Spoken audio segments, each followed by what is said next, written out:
সালাতে দোয়া কবুল হয়। সালাতে দোয়া কবুলের তিন জায়গা। একটা হচ্ছে তাকবীরে তাহরিমার পরে আমরা সানা করি না। আমরা তো একটা করি। আল্লাহর হাবিব সুন্নাহ এবং নফল নামাজে আরো করতেন সানা। ওই দোয়া কবুল। দুই নম্বর জায়গা সালাতে সিজদায় পড়ে দোয়া কবুল হয়।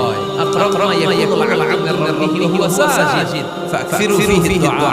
বান্দা যখন সিজদায় লুটিয়ে পড়ে বান্দা আল্লাহর সবচেয়ে কাছে চলে যায়। কিন্তু বিশ্বনবী বলে সিজদাটা তোমার রবের প্রতি পায়ের উপরে পড়েছে। সিজদায় দোয়া করেন। সালাম ফিরানোর আগে বেশি দোয়া করতেন। লা ইউসাল্লিমান্না আহাদুকুম ফায়াতাআওয়াযু মিন আরবা। আল্লাহর হাবিব বললেন চার জিনিস থেকে পানাহ আছে আমার উম্মত যেন সালাম না ফিরায়। তারা যারা পড়ে আল্লাহ ইন্নী আউযু বিকা মিন আযাবিল কবর, আউযু বিকা মিন আযাবি জাহান্নাম, আউযু বিকা মিন ফিতনাতিল মাহইয়া ওয়াল মামাত, আউযু বিকা মিন ফিতনাতিল মাসিহিদ দাজ্জাল। আল্লাহ কবর থেকে বাঁচাও, আল্লাহ জাহান্নামের আগুন থেকে বাঁচাও, আল্লাহ জীবন